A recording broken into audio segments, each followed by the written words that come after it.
Okay, for part 8 here, I want to show you some of the specialty tools I come up with. I made myself. Uh, pretty well much self-explanatory. I use that one on the input drum. Just put it where the clip ring went. Just made that deal, slid it in where the clip ring goes. Used 2 nuts and compressed down on the spring. Got the snap ring out. That one right there I used on the other 2.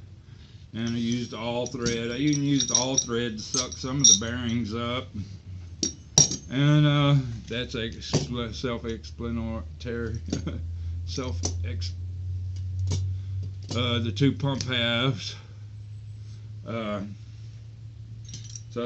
So much for getting my clip rings and stuff out. Use jigsaw, wood, help with what I had. This stuff you just gotta do. Specialty tools.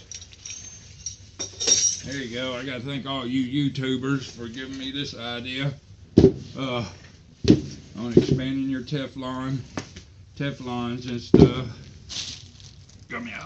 I haven't done mine yet. I'm doing a lot of pre-fitting on mine. I get some of the deals explained. Use this. I'm just pre-fitting. Got the old ones, and that'd be the first fit. This would be the second fit. Sizer. Do one at a time, and I use that. It's a little smaller. Cut me a little deal. Expand it with a screwdriver and let them set. Don't have to use no bearing or nothing. These little tools right here, they work for the Teflons on the stator, and I got little marks and stuff on them and stuff to expand the Teflons. Little transmission funnels.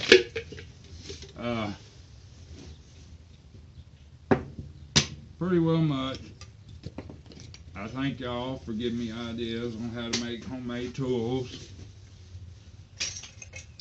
I'll get the job done. With help from my friends on the tube. Okay. The next thing I want to go into is on the kit I ordered. Well, I knew I was going to pull an overloaded camper trailer, 33-foot camper trailer every now and then.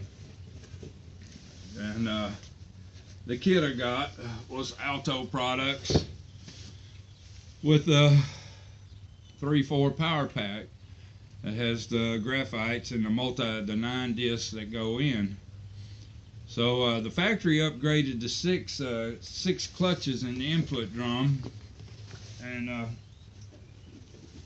to 7 and 65 each. And so I figured, well, I might as well go with the 9 in the kit. They said it's recommended for anything under 400 horsepower. And I'll go a little bit about that. But some more things about the kit. The Torringtons don't come in the kit. So I ordered those. Brand new roller bearing side thrust washers. Another thing in the kit, it doesn't have the good rear seal, yoke seal that I like, and there's no way to put that in there because it's made just a little bit different. Don't have the right recess.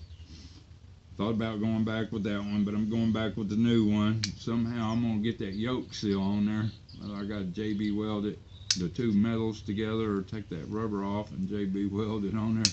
I'm gonna get that yoke protector. You got more than you need on gaskets, valve body, 2 different gaskets. These right here, I know where they go, where they fit, but they didn't come off of my transmission, so I'm not going back with them.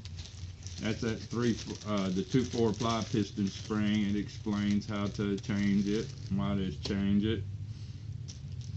There's a new snap ring for the shaft. I'm going to use that. Has all kind of seals that I'm not going to use.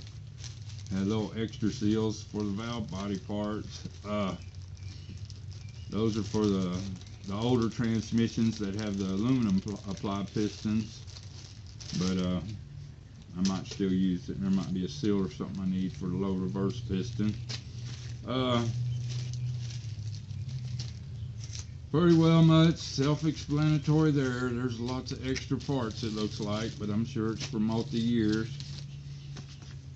Me, I had the 3/4 power pack. Don't expect very much instruction. There's a little bit of instructions on not getting those two confused. Those two rings, you'll have problems. Something on applying that. A lot of them don't have any instructions on them. Has little instructions for which valve body gaskets and years to use. And that one spring for the torque converter clutch part of the valve body. I'm not using it because it contradicts itself. And on the power pack, adding the different clutches, I'm glad I had a 98 because the mix and the match, I didn't have to take off the pressure plate that goes to the forks in here. Let me get all the seals out of the way and explain some stuff about the power pack and all my clutches and steels. I got all new clutches and steels and adjustable ones and stuff like that. And got a few more. I done soaked the band in oil and stuff. Over here it gives multiple different size steels to get your tolerance, and I used the book on the hot rodder what tolerances he gives. He gives a little looser tolerances, and I went with his tolerances, not the factory ones. Well, they're within the factory. They're on the high side of the factory. So if he puts together transmissions and he says that it gives me the high side to go with, so the clutch packs ain't so tight, I'm gonna go with it. But they even give you a thinner snap ring to get your tolerances. This is a few thousandths, probably 30 thousandths smaller or so than the other snap ring.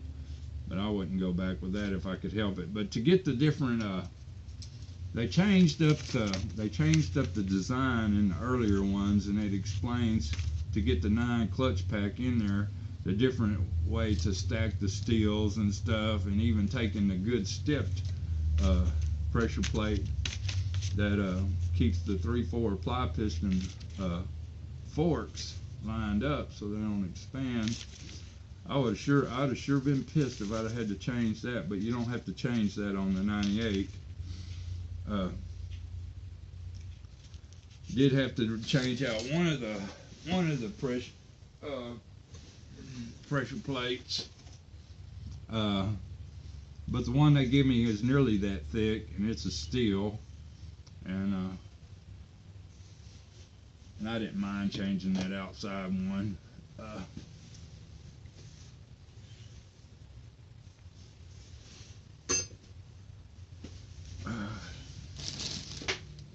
The kit came with, the Alto kit came with the deep oil pan filter if you didn't need to change, which came out good because the truck's got the deep oil pan on it. I'll go over the tolerances and stuff. On the factory rebuild, it gives the clutch packs tolerance, except on one they give you're supposed to measure the stack on the low reverse, and it gives it about 30 thousandths tolerance, and you measure it before you assemble it, and which I did, and I'm really on the tight side on that reverse clutch, which I don't like, but I'm still gonna look. I'm gonna see. It has one of the adjustable steels. I'm thinking about the bottom steel is selectable that goes on it's not the wavy, it's the conical, I think, on that one. I'm not sure if it's the wavy. It might be the wavy, but I'm gonna take apart my reverse input drum, recheck the stack, and see if I can change in one of the clutch plates and get a little on the higher side of the tolerance. me, since the hot rodders are using the high side of the tolerances, and the people that really know and can sell books and probably retire selling that good book.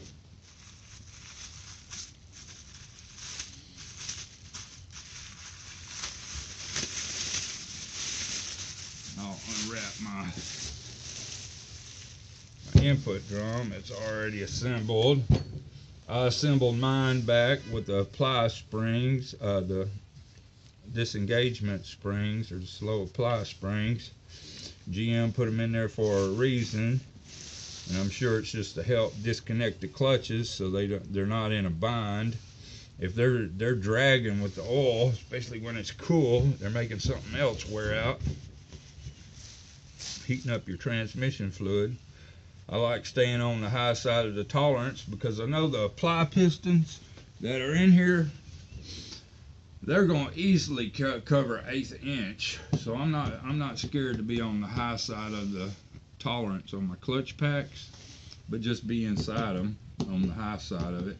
And some of these people assembling them want to put them on the tight side. Well, you got everything on the tight side with the cold transmission fluid, and it's all just binding up your transmission and just heating it up. I like being on the high side of the tolerances. Just want to explain that.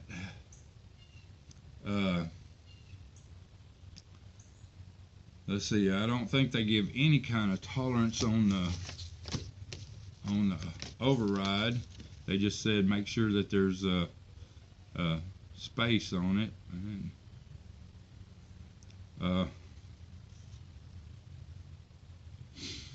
Even got the end play. The end play, I'm gonna totally assemble mine because I got new thrust bearings. I'm gonna make sure my end play tolerance is good. But I'm gonna do my Teflons last because they're not gonna have anything to do with the end tolerance. But what I'm doing, I'm considering myself balancing and blueprinting this thing better than factory specs by going what hot rodders are saying and stuff. I want it better than factory. And the transmission with problems lasted 138,000. I think I can get it another 138,000. The clutches in the kit, they're all guaranteed a lifetime. Fact is, all the clutches in it, it says that it's high energy or better. Got the red band, which is better than high energy. Got the graphite in the clutch pack. But I guarantee you, looking at the reverse clutches, the low reverse clutches, and some of the other clutches, pack of clutches, I think they give me some graphite in them because they look just the same as the graphite impregnated clutches. Black with little bitty bits of it, look like graphite. But they're all guaranteed a lifetime. And I wanted the 30% more ply capacity for two reasons. Because I know I'm going to be pulling 10,000 pounds, and I keep my transmission in third gear when I'm pulling.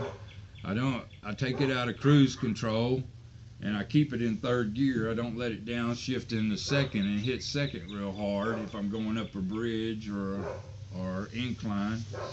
I just let it lose a few miles an hour so it don't hit second. And I keep it out of overdrive. I don't pull in overdrive. The factory handbooks, they say when you're towing a heavy deal, keep it out of overdrive. And third gear makes a lot of sense because it's straight lockup on the shaft. And I got 30% more applying capacity. So I don't think I'll have any trouble pulling a camper trailer. I got a big heavy 4-core radiator I'm fixing to put in the truck. But I have a purpose for rebuilding mine, and mine is to be able to pull a 6,000 pound camper full of about 4,000 pounds of my junk.